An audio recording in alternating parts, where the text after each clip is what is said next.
Pinakamasamang ugali diyan sa Itbulaga, si Jose Manalo. Opo.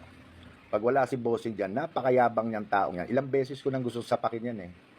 Eh siyempre, nagtatrabaho tayo. Cool, cool. Napakayabang niya. Saka may atraso sa akin yan. Yang si Jose Manalo. Ito na, for the first time at aminin ko sa inyo. Nung ako po ay hiwalay sa aking asawa, nagkaroon po ako ng girlfriend at minahal ko naman siya. Sa katunayan eh, nag-live-in kami ng almost 1 year. Hindi naman maiwasan na nagkatampuhan, yan. Nagkakaroon kayo ng LQ. O, yung girlfriend ko yan ay, dancer ng Itbulaga. Kasi gusto ko yung yung mababait, gusto ko yung hindi mayaman, gusto ko yung masipag, yan. Yan naging girlfriend ko yan. Mamaya i-reveal ko yung pangalan. Minsan nag-LQ kami, ay nagsumbong sa akin yung girlfriend ko. Sabi sa akin na kasi medyo parang umiiyak siya noon eh. Pinagalitan daw siya ni Jose Manalo. Ang sabing ganun, bakit ka kumakabit sa may asawa? May asawa na yun.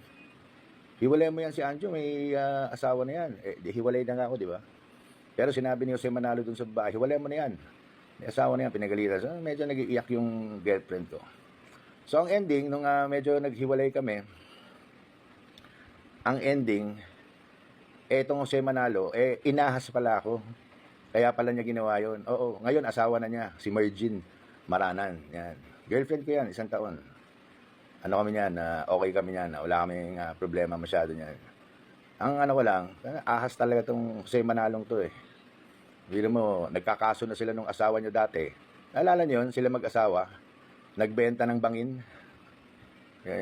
Sumalangit na yung kanyang asawa, alam ko, pumanaw na yun. Pero naalala niyo, may kaso yan, iiyak-iyak pa yan si Jose Manalo nun dahil may iyak yan eh. Kasi kukulong na siya. Di ba? Mag-asawa, nagbenta ng bangin. Bangin.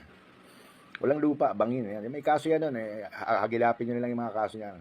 Kaya yan si Jose Manalo, napakawalang yan tao yan dyan. Isa yan sa sindikato na laging bumubulong kung sinong sisiraan at sinong tatanggalin.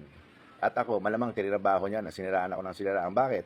Eh siyempre, di hamak naman na mas may itsura naman ako kaysa sa kanya. Sa kanta lang eh, si Anjo, Iliana, mukhang may pagtingin. Pinalitan. Malamang idea niya. Si Jose Manalo, mukhang may, ang layo, di ba? Ang pangit. Kasing pangit ng niya, ugali, tsaka ng... Anyway, naalala ko lang, naikwento ko lang sa inyo, isa yan sa sindikato yan, yung sa Manalo. Kita nyo, wala makatrabaho sa labas niya kasi masama ugali eh. At yan, happy naman ako sa kanila kung happy sila na nagsasama sila at may mga anak na. Ito naman pass na to eh. Nakaraan na to. Na ano lang ako sa kanta. Natawa lang ako. Talagang yung papalitan pa yung kanta para lang maasar ako. Hindi naman ako naasar, natatawa ako. Pero paring Joey, paring Vic, habang kinakanta na iba na yung lyrics Hindi na si Angelia na may pagtingin. Napansin ko, tawa kayo ng tawa, Joey. Paring Joey, paring Vic okay lang sa akin tumawa kayo.